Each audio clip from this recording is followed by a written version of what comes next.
دوستوں آج کی ویڈیو میں ہم آپ کو موسیقار نوشاد علی کی دلچسپ لائف سٹوری سنائیں گے۔ نوشاد علی کون تھے؟ ابتدائی سٹرگل پیریڈ کہاں کیسے گزارا؟ والد کی ناراضگی کے باوجود بڑے موسیقار کیسے بنے؟ ہم آپ کو ان کی شادی کی دلچسپ سٹوری بھی سنائیں گے۔ بڑے موسیقار ہونے کے باوجود ان کو کوئی رشتہ کیوں نہ دیتا تھا؟ پھر کس طرح جھوٹ بول کر ان کی شادی کرائی گئی؟ جب جھوٹ پکڑا گیا تو پھر کیا ہوا؟ نور جہاں لتا اور رفیع کے ساتھ ان کے تعلقات کیسے تھے؟ وفات کب ہوئی؟ یہی موضوعات ویڈیو میں ڈسکس کریں گے۔ چلتے ہیں ویڈیو کی طرف۔ نکاح کی تیاریاں قریباً مکمل ہو چکی تھی، گھر میں شادی ہو رہی تھی، چنانچہ شور و گل اور موسیقی کا ہونا ایک فطری بات تھی۔ لکھنؤ کے اس گھر میں فلم رتن کا مقبول عام گیت اکھیاں ملا کے جیا برما کے چلے نہیں جانا لاؤڈ سپیکر پر بج رہا تھا، لیکن دولہے کے سسر کو یہ گیت شدید ناگوار گزرا۔ وہ بولے ایسے گانے اس معاشرے کو برباد کر رہے ہیں، جس نے یہ گانا بنایا ہے اسے جوتے مارنے چاہیے۔ یہ سن کر صحرا سجائے دلہا کے ہوش اڑ گئے۔ اسے ڈر تھا کہ سسر کو اگر حقیقت کا علم ہو گیا تو قیامت آ جائے گی، کیونکہ سچ تو یہ تھا کہ اس گیت کی دھن دولہے ہی کی تخلیق کردہ تھی۔ تاہم کسی نہ کسی طرح نکاح ہو ہی گیا، اور وہ نوجوان جس سے کوئی اپنی بیٹی بیاہنے کو تیار نہ تھا بلا آخر رشتہ ازدواج میں بندھ گیا۔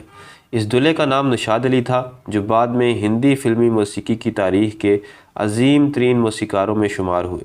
چلیے اس سین کا پس منظر بھی جان لیتے۔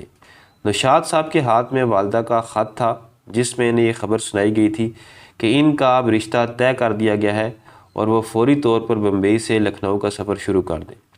انہیں یہ بات خاصی ناگوار لگی کہ ان کی مرضی کے بغیر والدہ نے ان کی شادی کا فیصلہ کیوں کیا، لیکن والد کے مقابلے میں وہ والدہ کے زیادہ قریب تھے، اسی لیے اپنی ناراضگی اور خفگی کو دبانے کی کوشش کر رہے تھے۔ ان کے سامنے یہ سوال بھی تھا کہ اب انہیں ایک بار پھر لکھنؤ جانا پڑے گا، وہی شہر جسے انہوں نے صرف 18 برس کی عمر میں خیرآباد کہہ دیا تھا، جہاں ان کی پیدائش ہوئی تھی۔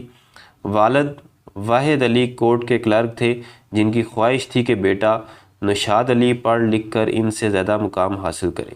یہ بھی عجیب اتفاق ہے کہ نوشاد صاحب کا رجحان تعلیم سے زیادہ موسیقی کی جانب رہا، اور بھلا کیسے نہ ہوتا جب وہ انتہائی کم عمر تھے تو لکھنؤ سے کم و بیش 15 میل کے فاصلے پر واقع درگاہ شریف پہ رشتہ داروں کے ساتھ جاتے، جہاں صوفی گلوکار اور قوال جب اپنے فن کا اظہار کر رہے ہوتے تو کم سن نوشاد صاحب کبھی آلات موسیقی کو دیکھتے تو کبھی ان سے نکلنے والی دھنوں کو باغور سنتے۔ گھر واپس آتے تو رات میں نیند کی وادیوں میں جانے سے پہلے یہی دھنیں اور صوفیانہ کلام ان کے ذہن میں گونج رہا ہوتا۔ لڑکپن کی دہلیز کو پار کیا تو دیکھا کہ لکھنؤ کے ایک مصروف بازار میں استاد غربت علی کی آلات موسیقی کی دکان ہے۔ فرصت ملتی تو ہر روز اس دکان کا نظارہ کرنے پہنچ جاتے۔ وہاں رکھے طبلے، ہارمونیم، بانسری، ستار، وائلن اور دیگر ساز و سامان میں انہیں غیر معمولی کشش نظر آتی۔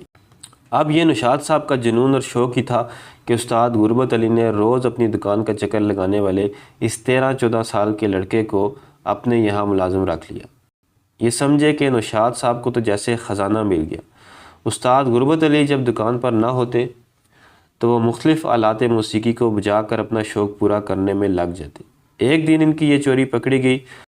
استاد غربت علی نے جب چوری چھپے انہیں ہارمونیم بجاتے سنا۔ نوشاد نے جب اچانک مالک کو اوپر سے آتے دیکھا تو ڈر گئے کہ کہیں نوکری سے نکال نہ دیا جائے، مگر استاد نے نوشاد کو اس مہارت سے ہارمونیم بجاتے دیکھا تو ان کا دل باغ باغ ہو گیا۔ انہوں نے خوش ہو کر وہی ہارمونیم نوشاد کو تحفے میں دے دیا۔ یہی نہیں بلکہ انہوں نے نوشاد کو اپنا شاگرد بنا لیا اور انہیں موسیقی کے گر سکھانے لگے۔ اس عرصے میں نوشاد صاحب نے گھر والوں سے اپنے شوق کو پوشیدہ رکھا اور اس میں مہارت حاصل کرتے رہے۔ یہ رازداری بھی زیادہ عرصے تک برقرار نہ رہی۔ والد کو پتہ چلا تو ان کا غصہ 7ویں آسمان پر پہنچ گیا۔ ایسے آگ بگولا ہوئے کہ نوشاد صاحب کے سامنے شرط رکھ دی کہ یا تو وہ اس گانے بجانے کو چھوڑ دیں یا گھر کو۔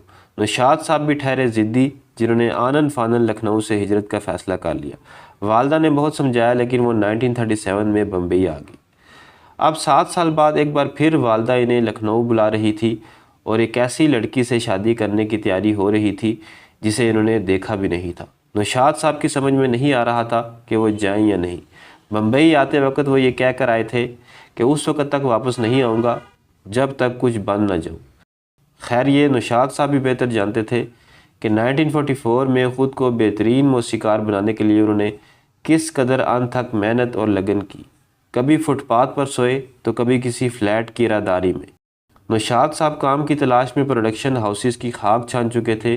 ایک صبر آزمائے امتحان اور جدوجہد کے بعد استاد جنڈے خان نے 40 روپے ماہانہ پر انہیں اسسٹنٹ رکھا۔ پھر ایک وقت وہ بھی آیا جب نوشاد صاحب مختلف رکاوٹوں، آزمائشوں اور امتحانوں میں سرخرو ہوتے چلے گئے۔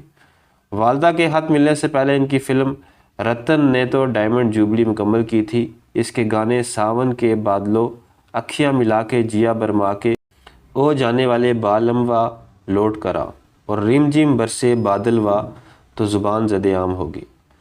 والدہ کی محبت اور احترام میں وہ لکھنؤ واپس آ گئے تھے، لیکن ان پر یہ دھماکہ خیز انکشاف کیا گیا کہ لڑکی والوں کو یہ نہیں بتایا گیا کہ دراصل نوشاد صاحب اصل میں کیا کام کرتے ہیں۔ سخت تاکید یہ بھی کی گئی کہ کسی سے بھی ذکر مت کرنا کہ تم فلموں کے لیے گانے بجانے کا کام کرتے ہو۔ نوشاد صاحب نے حیران ہو کر والدہ سے دریافت کیا، آپ نے کیا کہہ کر میرا رشتہ طے کیا ہے؟ والدہ نے ایک اور بم ان پر یہ گرایا کہ انہیں بطور درزی کے خود کا تعارف ہر کسی سے کرانا ہے۔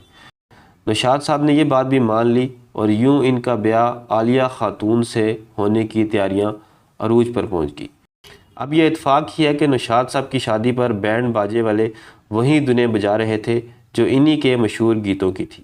ایسے میں ان کے خسر جو نوشاد صاحب کے قریب ہی بیٹھے تھے، وہ برے برے منہ بنا کر یہ کہتے ہوئے پائے گئے کہ کون کمبخت آج کل اس قسم کے گانے بنا رہا ہے جو سب کو برباد کر رہا ہے۔ ادھر نوشاد صاحب سر جھکا کر بس ان کے تلخ جملوں کو سنتے ہی جا رہے تھے۔ ایک طویل عرصے تک نوشاد صاحب کے سسرالی یہی سمجھتے رہے کہ وہ درزی ہیں، یہاں تک کہ ان کی شریک سفر بھی۔ جب وہ عالیہ خاتون کو پہلی بار بمبئی لائے تو تب انہیں اپنے اصل پیشے کے بارے میں بتایا۔ عالیہ بیگم نے اس پر کوئی بڑا ہنگامہ نہیں کیا اور ان کے گھر والوں نے بھی اس جھوٹ پر انہیں معاف کر دیا۔ اور کیوں نہ کرتے کہ اس دوران نوشاد ہندوستان کے سب سے جانے مانے موسیقار بن چکے تھے اور انہیں موسیقار اعظم کہا جانے لگا تھا۔ عالیہ بیگم سے نوشاد صاحب کے 3 بیٹے اور 6 بیٹیاں پیدا ہوئیں۔ ایک بیٹا نغمہ نگار مجروح سلطان پوری کا داماد ہے۔ نوشاد صاحب اپنی شادی کے واقعے پر عموماً یہی کہتے تھے کہ لکھنؤ میں اس زمانے میں موسیقار کے مقابلے میں درزی کی زیادہ عزت ہوتی تھی۔ نور جہاں اور نوشاد۔ سال 1946 میں ریلیز ہوئی فلم انمول گڑی کا ملکہ ترنم نور جہاں کی آواز میں گایا گیت آواز دے کہاں ہے دنیا میری جواں ہے آج بھی سماعتوں میں رس گھولتا ہے۔ نوشاد نے اس گیت کی دھن کی تخلیق کے بارے میں بات کرتے ہوئے اپنے ایک انٹرویو میں کہا تھا کہ میں بیٹھ کر گانا نہیں بناتا، میری عادت ہے کہ جب کوئی دھن میرے ذہن میں آ جائے تو پھر میں کھڑے ہو کر چلنا شروع کر دیتا ہوں۔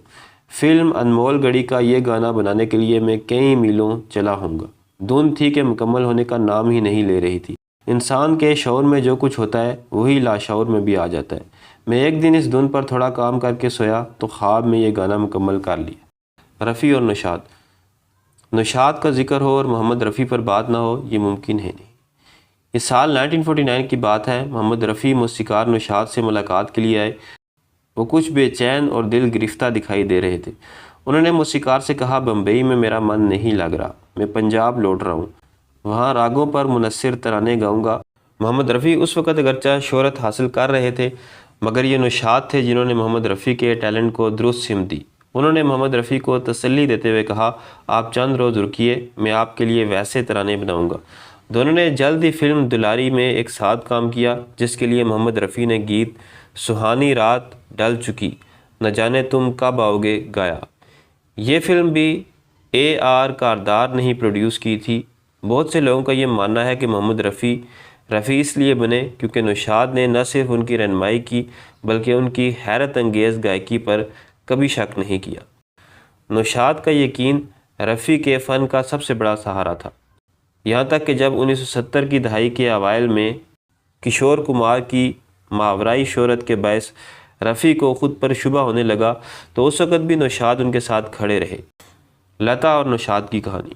نوشاد نے جب لتا منگیشکر کے غیر معمولی ہنر کو پہچانا تو وہ ان کی پسندیدہ خاتون گلوکارہ بن گئی۔ لتا نے نوشاد کی موسیقی میں 160 گیت گائے، چاہے وہ اٹھائے جاؤ ان کے ستم ہو، موہے بھول گے ساوریا ہو، ڈھونڈو ڈھونڈو رے سجنوا۔ نوشاد کی موسیقی اور لتا کی آواز سیر طاری کر دیا کرتی۔ نوشاد 5 مئی 2006 میں بمبئی میں 86 سال کی عمر میں چل بسے۔ یہ تھی میری آج کی ویڈیو، ملتے ہیں اگلی ویڈیو میں، تب تک اللہ حافظ۔